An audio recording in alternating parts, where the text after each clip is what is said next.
Hi guys, this is Dr. Marachi. I'm a psychiatric mental health nurse practitioner. It is no longer news that Nigeria is a traumatized nation. Many people are living in a state of national psychological trauma. There are invisible wounds affecting millions of Nigerians today. But look at what people are exposed to every day. You hear of banditry, kidnappings, massacres, ritual killings, all sorts of violence. And many people leave their homes every day with the fear that they and their loved ones may not make it back home safely. And when your nervous system is constantly assaulted as a result of living in an environment where safety is a luxury, what do you expect? Your brain goes into a state like where it's on maximum alert 24/7. Why do you think many people wake up in the middle of the night, let's say 2 a.m., and they woke up with a heart racing and they can't go back to sleep? Millions of Nigerians are dealing with chronic insomnia. And why is there so much aggression and road rage out there on the streets? People are battling with things like blood pressure problems, internal heat, and other medical situations. And these are all as a result of the trauma that they deal with.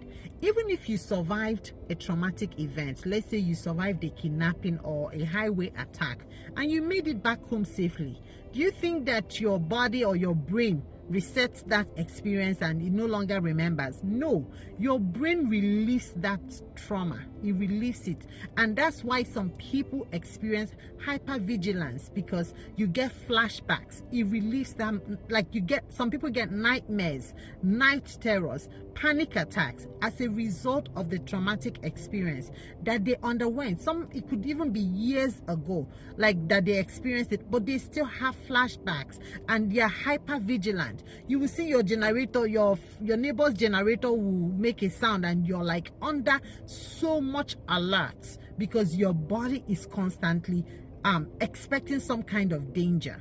And that's what trauma does to you. So Nigerians, many times, and I would say this, many people are not living anymore. People are surviving. And that's a different situation. Living is like you live in a place and you're just okay. You can, but people are constantly having to check back the doorknob to make sure that it's locked because of the security issues.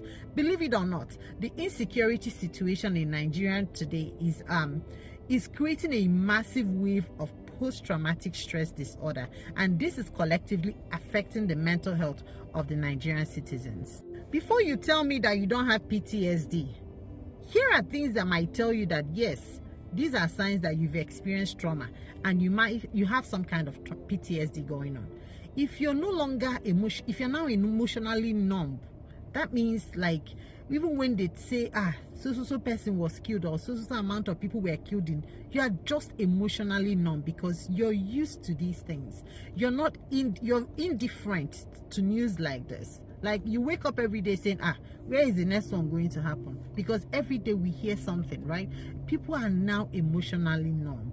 People have a lot of rage, a lot of explosive anger, a lot of anger flare-ups going on, and on the streets just minor frustrations, like minor daily frustrations, turns into intense anger, intense rage, and people are now hyper vigilant. Just somebody will come out and say, see them, everybody will start running. Everybody is on alert, right?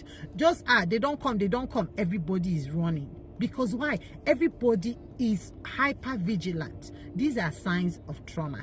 A lot of people deal with panic, stress and disorders and things like heart racing, palpitations. Like every time you're like, okay, what's going on? You're not settled. You're having migraines, you're having panic attacks, you're having intense tightness of your chest, and your heart is racing. These are all signs that trauma is living somewhere. We're lucky to be alive, but we need to have these conversations, like open conversations about the psychological stress. Feeling overwhelmed by the state of things in Nigeria now doesn't make you weak. It makes you human, right? We need more trauma-informed care. We need to have open conversations. We need to have more empathy and collective conversations about healing. We need to heal. We know that people are dealing with all kinds of traumatic experiences and post-traumatic disorders and a lot of stress. things that have happened over the years, things that are continuing to happen, are causing people to live in constant fear. So we need to open up that conversation about healing as individuals and as a nation.